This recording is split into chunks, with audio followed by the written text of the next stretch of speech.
Ce petit bébé a une paire d'ailes sur le dos. Maman a nettoyé ses blessures. Puis elle l'a mis dans son lit, pour empêcher Ricky de s'envoler. Maman a le couvrir avec une autre feuille. Et enfin, elle a mis un clip dessus pour le garder bien en place. Comme une cage à oiseaux. Ma sœur a été un peu bouleversée par mon frère. A suggéré à maman d'emmener son frère chez le médecin. Mais maman était inquiète que Ricky fasse l'objet d'expériences. Et a refusé de manière décisive.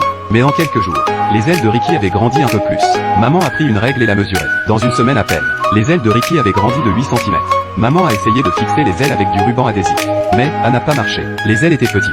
Ils étaient très forts. Puis, maman a fait une tenue à Ricky. Avec ses vêtements, Ricky, il a déployé ses ailes et a joué joyeusement. Au fil des jours, les ailes de Ricky sont devenues de plus en plus grandes. Et il a commencé à faire pousser des plumes. Pour en savoir plus sur la longueur de ses ailes, maman est allée au supermarché pour étudier les ailes de la dame. Mais rien n'a été trouvé. Afin d'éviter que Ricky ne se blesse en volant, maman a fabriqué une tenue de protection en mousse pour Ricky. Elle a également acheté un petit casque pour Ricky. Ricky a un peu battu des ailes. Et puis il a vraiment volé. Maman et sa sœur étaient si heureuses de regarder. Ricky a continué à voler dans la direction de la lumière. La mère s'est précipitée pour demander à sa fille d'éteindre les lumières. Mais Ricky semblait aimer la lumière. Il a volé directement vers la fenêtre.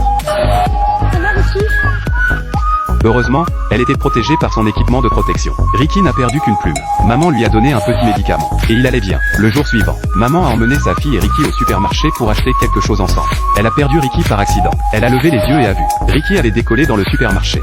Un bébé mouche dans un supermarché. Le public en bas a été choqué. Ils ont immédiatement attrapé leur téléphone et pris des photos. Ce vieil homme est assez docteur,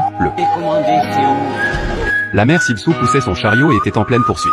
Si Ricky avait touché la lampe, il aurait eu des problèmes. Il n'a pas fallu longtemps pour que la sécurité est arrivée sur les lieux et a installé une échelle pour monter. Mais Ricky était si agile, il n'y avait aucun moyen de l'attraper. C'est alors que maman a rappelé à l'agent de sécurité. Éteignez toutes les lumières.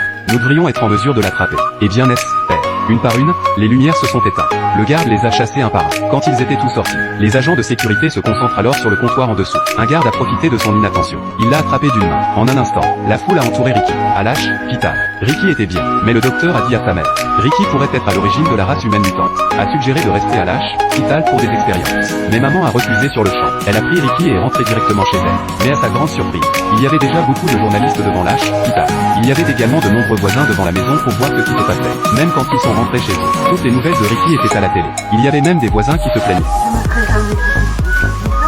Le jour suivant, les journalistes en bas n'avaient même pas quitté. Juste à ce moment-là, un homme est entré. C'était le père de Ricky, Jacques.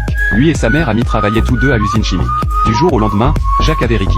Jacques avait soudainement disparu. Il doit être revenu cette fois parce qu'il a vu les nouvelles. Jacques était si heureux de voir que son fils était vraiment mouche. Jacques était très heureux. Mais alors, Jacques a révélé son vrai but. Parce que Jacques et Ami étaient tous deux des travailleurs. Il n'y avait pas beaucoup d'argent dans la famille. Alors pourquoi ne pas utiliser Ricky pour gagner de l'argent? Ami n'a hésité qu'un instant, et a accepté de le faire. Et donc, c'est le lendemain matin. Jacques a contacté un certain nombre de journalistes. Pendant que les journalistes regardaient, Jacques a attaché une corde autour des pieds de Ricky. Et puis il a envoyé Ricky voler dans le ciel. Faites attention à, cette femme a un joli bébé ailé. Le jour suivant, elle a attaché le bébé, et l'a fait voler dans le ciel comme un cerf-volant. Les journalistes ci-dessous ont été choqués. Ricky était si heureux, volait de plus en plus haut. Et c'est là que, un accident est survenu. Maman a accidentellement, chez la corde qu'elle tenait dans sa main. Ricky était sans attache. Il s'est envolé au loin. Tout le monde s'est précipité après lui. Ils l'ont poursuivi jusqu'à un petit lac.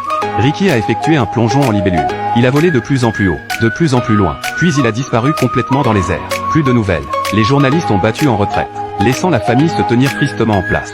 Tout au long de la nuit, Ricky n'est pas rentré. Le lendemain matin, la famille a commencé à afficher des avis dans les rues. Mais c'était une aiguille dans une botte de foin. À l'heure du dîner, la famille était inquiète.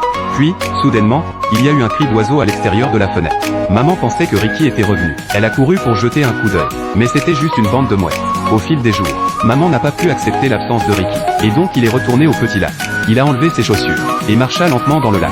Plus il avançait, plus l'eau était profonde. Quand il était sur le point d'être submergé dans le lac, soudain, il y avait un bruit d'ailes battantes. Elle a levé les yeux et a vu. Ricky était revenu par ses propres moyens. Ce moment-là, Ricky avait grandi beaucoup plus.